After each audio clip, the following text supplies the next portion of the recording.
कोणत्या 5 महत्त्वाच्या बातम्या आपण पाहणार आहोत एक नजर टाकूयात। बारामतीमधून आज महत्त्वाची बातमी आहे। पार्थ पवारांनी काँग्रेसला एक इशारा दिलाय। नेमका इशारा काय आपण देविदास राखुंडे आपले प्रतिनिधी यांच्याकडून त्याबाबत जाणून घेणार आहोत। प्राजक्त तनपुरेंकडून अर्ज दाखल करण्यास नकार देण्यात आलेला आहे। राहुरी पोटनिवडणुकीत प्राजक्त तनपुरेंनी अखेरच्या क्षणी अर्ज दाखल केलेला नाही आहे। त्यांच्याऐवजी कुणाला संधी मिळाली आहे? सागर कुलकर्णी आपल्याला या संदर्भातले अपडेट्स देणार आहेत।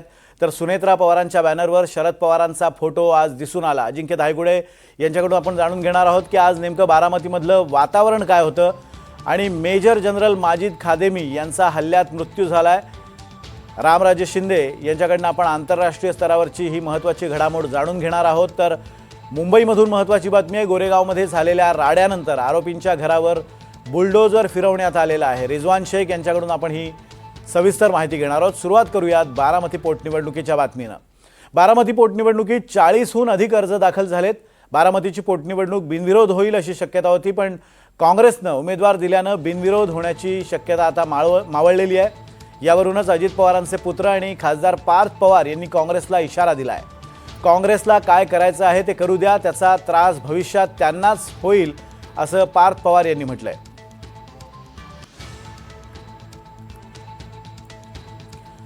आणि याच संदर्भात अधिक अपडेट्स जाणून घेऊयात। देविदास राखुंडे आपल्या सोबत याविषयी बोलण्यासाठी आहेत। देविदास, एक प्रकारे हा पार्थ पवारांनी काँग्रेसला दिलेला इशारा आहे, त्यांच्या म्हणण्याचा अर्थ काय काढायचा?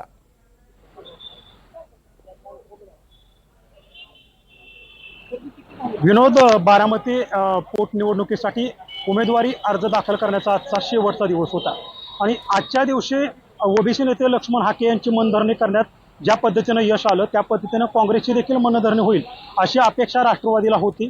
मात्र तसं झालेलं नाही आहे। सुनेत्रा पवारांच्या विरोधात जवळपास आता आपल्याला जी माहिती मिळते त्या माहितीप्रमाणे 55 उमेदवारांचे जवळपास 67 अर्ज दाखल झालेत। 60 पेक्षा अधिक अर्ज आहेत अशी माहिती आपल्याला आताची मिळते।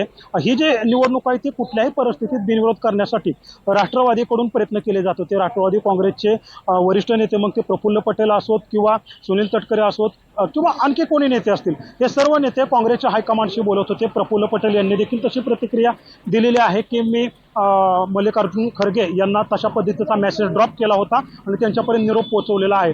आता एकंदरीत आज शेवटच्या दिवशी काँग्रेस निवडणुकीतून माघार घेईल अशी अपेक्षा खासदार पार्थ पवार यांना होती, मात्र तसं झालं नाही। काँग्रेसने या ठिकाणी आपला उमेदवार दिला आणि या ठिकाणी काँग्रेसच्या उमेदवारानं आपला उमेदवारी अर्ज देखील दाखल केला। याच भूमिकेवरून कुठेतरी खासदार पार्थ पवार यांनी नाराजी व्यक्त करत आपल्या मनातील खदखद आहे किंवा जी रागाची भावना आहे ती एका वाहिनीशी बोलताना व्यक्त केलेली आहे की महाराष्ट्रात पुढे काँग्रेसला याचा काय त्रास होतो ते पहा, असं सूचक विधान जे आहे ते पार्थ पवार यांनी केलेलं आहे। पार्थ पवार यांच्या बोलण्याचा सरळ अर्थ आहे की दिवंगत उपमुख्यमंत्री अजित पवार यांचा अपघाती निधन झालेलं आहे आणि त्या निधनाच्या नंतर अगदी काही दिवसातच ही निवडणूक पार पडते।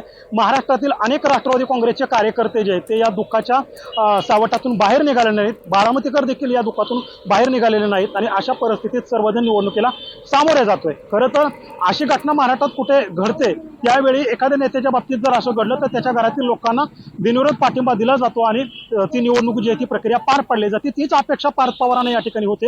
आता पार्थ पवार यांनी थेट काँग्रेसला इशारा दिलेला आहे की तुम्हाला काय करायचे ते करा, मात्र याचा तास महाराष्ट्रामध्ये तुम्हाला पुढे भविष्यात काय होतोय ते तुम्हाला पुढे दिसून येईल। याचा अर्थ सरळ आहे की पुढे जाऊन ज्यावेळी राज्य पातळीचे हे ज्या निवडणुका होतील त्या निवडणुकीमध्ये काँग्रेसच्या उमेदवारांचा पराभव करणं हे एकमेवच टार्गेट राष्ट्रवादी काँग्रेसचं आणि राष्ट्रवादी काँग्रेसच्या नेत्यांचं असणार आहे आणि ज्या ज्या ठिकाणी काँग्रेसचा उमेदवार रिंगणात असेल त्या ठिकाणी राष्ट्रवादी काँग्रेस पूर्णपणे ताकद लावेल आणि ते त्या ठिकाणची लढाई जी आहे ती अगदी म्हणजे या पुढच्या काळात काँग्रेसच्या विरोधात राष्ट्रवादी काँग्रेस रणनीती आखेल अशी शक्यता या वक्तव्यामुळे वर्तवली जाते। धन्यवाद देविदास दिलेल्या अपडेट्सबद्दल। आणि आता पुढची बातमी सुद्धा बारामतीमधूनच आहे।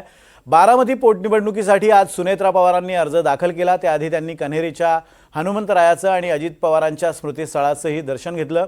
अर्ज दाखल करण्याआधी त्यांनी महायुतीतील नेत्यांच्या आणि कार्यकर्त्यांच्या उपस्थितीत एक मेळावा सुद्धा घेतला। या मेळाव्यातील बॅनरनं राजकीय वर्तुळाचं लक्ष वेधून घेतलंय।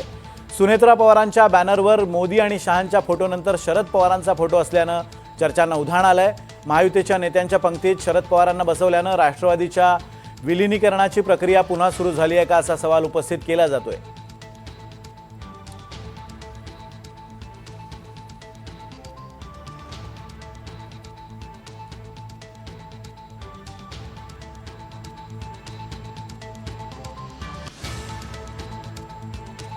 अजिंक्य धायगुडे आपले प्रतिनिधी या संदर्भात आपल्याला अधिक अपडेट्स देत आहेत. अजिंक्य, या फोटोबद्दल कार्यकर्त्यांमध्ये काय भावना आहेत? काही नेत्यांनी यावर काही भाष्य केलंय का?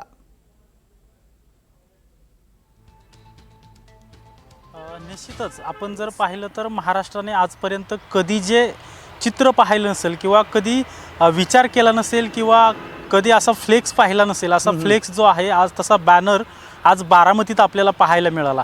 उपमुख्यमंत्री सुनेत्रा पवार यांचा उमेदवारी अर्ज दाखल करण्यापूर्वी त्यांनी अजित पवारांच्या मातोश्री आशाताई पवार यांचं दर्शन घेतलं, अजित पवारांच्या स्मृतिस्थळाचं दर्शन घेतलं, कनेरीतील हनुमान मंदिरात जाऊन दर्शन घेतलं आणि त्यानंतर एका कार्यकर्त्यांचा मेळावा ज्या ठिकाणी आयोजित केला होता त्या ठिकाणी जेव्हा आपण सगळे पोहोचलो त्यावेळेस एक मोठं असं फ्लेक्स लावण्यात आलं होतं आणि त्या फ्लेक्सवर सगळ्या महायुतीच्या प्रमुख नेत्यांचे फोटो होते आणि त्या फोटोमध्ये एक जो फोटो होता तो होता शरद पवारांचा आणि त्या फोटोंचे क्रम जर पाहिले तर पंतप्रधान नरेंद्र मोदींचा पहिल्यांदा फोटो होता, त्यानंतर अमित शहांचा आणि त्याच्यानंतर शरद पवारांचा फोटो होता. खरं तर हे सगळे नेते जे आहेत ते महायुतीचे नेते आहेत, मात्र महायुतीच्या नेत्यांमध्ये शरद पवारांचा फोटो आल्यामुळे राजकीय चर्चा सध्या सुरू आहेत, मात्र नेत्यांनी अद्याप त्याच्यावर प्रतिक्रिया दिलेली नाही आहे.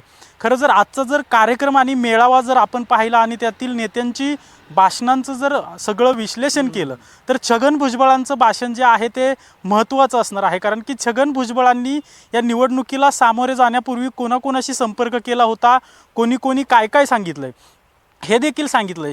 छगन भुजबळांनी आपल्या भाषणादरम्यान सांगितलं की आम्ही शरद पवार आणि सुप्रिया सुळे यांच्यासोबत या निवडणुकीबाबत बोललो आणि तुम्ही उमेदवार देऊ नका असं त्यांना आम्ही विनंती केली. तेव्हा शरद पवार आणि सुप्रिया सुळेंनी यांनी सांगितलं की असा काहीही विषय नाही, आम्ही उमेदवार तर देणारच नाही मात्र तुम्हाला पाठिंबा देखील देत आहोत. त्याच्यानंतर उद्धव ठाकरेंचं देखील छगन भुजबळ यांनी सांगितलं की उद्धव ठाकरेंना संपर्क केल्यानंतर उद्धव ठाकरेंनी देखील पाठिंबा दिलेला आहे.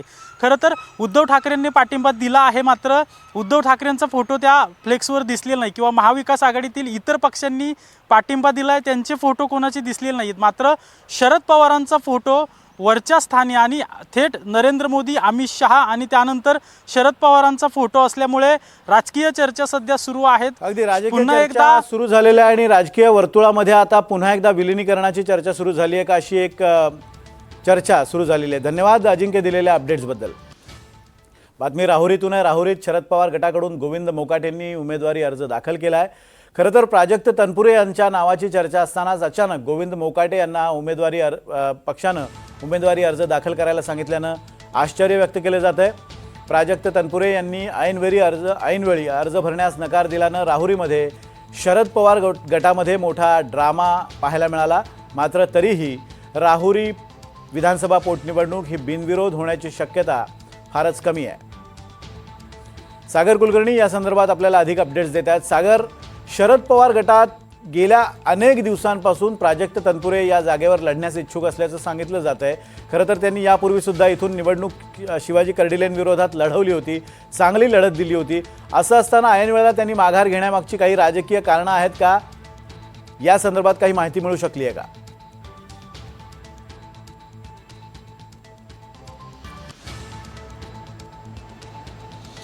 विनोद, मुळात गेले काही दिवस जर पाहिलं तर जयंत पाटील यांची भाजपाशी जवळीक ही राजकीय वर्तुळातील चर्चेचा विषय होता आणि जयंत पाटील यांचेच भाचे आहेत प्राजक्त तनपुरे. 2019ला ज्यावेळेस महाविकास आघाडी सरकार स्थापन झालं त्यावेळेस जयंत पाटलांच्याच आग्रहाखातीर प्राजक्त तनपुरे यांना राज्यमंत्री करण्यात आलं होतं आणि 2024च्या निवडणुकीत प्राजक्त तनपुरे यांचा पराभव शिवाजीराव कर्डिले यांनी केला. अर्थात कर्डिले यांचं निधन झालं आणि त्यामुळेच ही पोटनिवडणूक लागलेली आहे.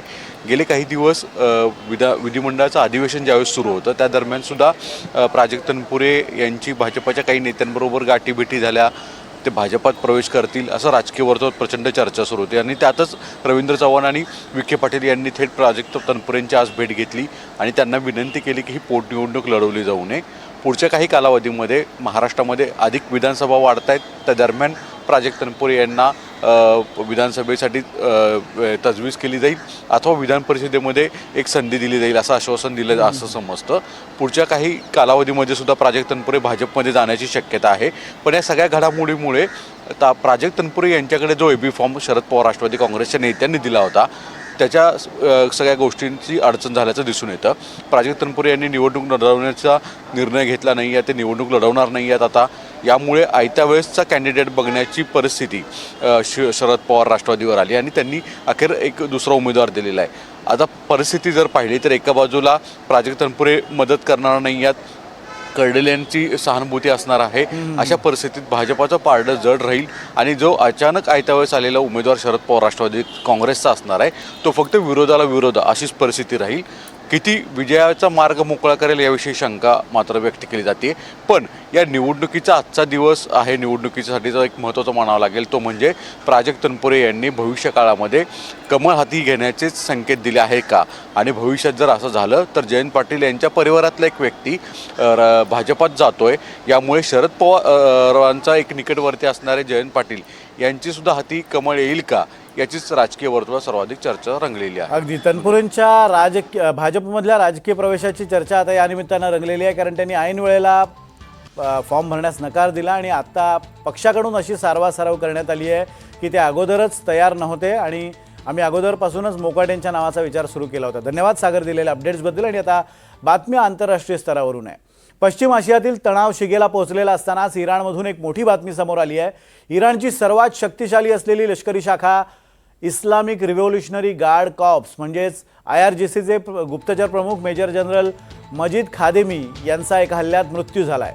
इराणच्या सरकारी वृत्तसंस्थेनं या वृत्ताची पुष्टी केली आहे. माजिद खादेमी यांनी 2025मध्ये गुप्तचर प्रमुख पदाचा पदभार स्वीकारला होता. इराणच्या सुरक्षा यंत्रणेच्या सर्वोच्च पदावर जाण्याआधी त्यांनी अनेक दशकं गुप्तचर आणि प्रतिगुप्तचर म्हणून काम केलं होतं. ते गार्ड इंटेलिजन्स प्रोटेक्शन ऑर्गनायझेशनचे प्रमुख होते. त्यांनी इराणच्या संरक्षण मंत्रालयात सुद्धा वरिष्ठ पदांवर काम केलं होतं. आणि आता बातमी मुंबईतून आहे. मुंबईच्या दिंडोशी परिसरात 2 गटांमध्ये झालेल्या तुफान हाणामारीमध्ये 10 जणांना अटक करण्यात आली आहे. मुंबईच्या दिंडोशी इथल्या संतोषनगर परिसरात 2 गटांमध्ये हाणामारी झाली होती. संतोषनगर मार्केट परिसरात मरियम शोभायात्रेदरम्यान 2 गटांमध्ये जोरदार हाणामारी झाली होती आणि ही माहिती मिळताच दिंडोशी पोलिसांनी घटनास्थळी धाव घेत दोन्ही गटाला पांगवण्यासाठी सौम्य बळाचा उपयोग केला होता. रिजवान शेख या संदर्भात आपल्याला अधिक अपडेट्स देतात. रिजवान, कालचा हा सगळा प्रकार समोर आल्यानंतर आज महापालिकेनं तिथे बुलडोजर कारवाई केलेली आहे. सध्याचे काय अपडेट्स आहेत? विनोदजी, नक्की आपण जर पाहिलं तर काल ज्या पद्धतीने मरियम शोभायात्रा जी आहे ती मुंबई येथील दिंडोशी परिसरातील संतोषनगर या ठिकाणी काढण्यात आली होती. या दरम्यान जे आहे ते 2 गटांमध्ये तुफान हाणामारी झाली होती. या घटनेची त्यावेळी माहिती दिंडोशी पोलिसांना मिळाली. तात्काळ दिंडोशी पोलिसांनी घटनास्थळी धाव घेतली आणि दोघंही गटाला पांगवण्यासाठी जे आहे ते सौम्य बळाचा या ठिकाणी वापर करण्यात आला होता. परंतु ज्या पद्धतीने बजरंग दल कार्यकर्त्यांच्या माध्यमातून आरोप करण्यात आलेला आहे की आमच्याच कार्यकर्त्यांवरती जे आहे ते पोलिसांच्या माध्यमातून लाठीचार्ज करण्यात आलेली आहे. त्यामुळे आज ज्या पद्धतीने मोठ्या संख्येने जे आहे ते बजरंग दलचे कार्यकर्ते किंवा इतर रहिवासी जे आहेत ते रस्त्यावर उतरले होते आणि हनुमान चालीसा पठण करून जे आहे ते या ठिकाणी महापालिका असो पोलीस प्रशासन जे आहे या ठिकाणी विरोध दर्शवत होते. आणि त्यामुळे मुंबई महानगरपालिकेच्या माध्यमातून जे काही आरोपी होते अद्यापर्यंत 10 आरोपींना जे आहे ते या ठिकाणी अटक करण्यात आलेली आहे. आणि मुंबई महानगरपालिकेच्या माध्यमातून आरोपींच्या घरावरती देखील बुलडोजर जे आहे ते बुलडोजर कारवाई जी आहे ती करण्यात आली. खरं तर ज्या पद्धतीने आरोपी त्यांच्यावरती आरोप करण्यात आलेले आहे की ते दिंडोशी परिसरातील संतोषनगर परिसरामध्ये जे आहे ते अवैधरित्या जे आहे ते अनधिकृत बांधकाम केलेले आहे. त्याचबरोबर मोठ्या प्रमाणात जे आहे ते अंमली पदार्थ जे आहे ते त्या ठिकाणी विक्री देखील करतात असा आरोप जो आहे तो स्थानिक रहिवासींनी केलेला आहे. त्यामुळे महानगरपालिकेच्या माध्यमातून 2 आठवड्याचा मुदत जो आहे तो या आरोपींच्या घरांना देखील बजावण्यात आलेला आहे. सध्या तरी संपूर्णपणे दिंडोशी येथील अगदी रिजवान, या संदर्भातले अपडेट्स आम्ही तुमच्याकडनं घेत राहणार आहोत.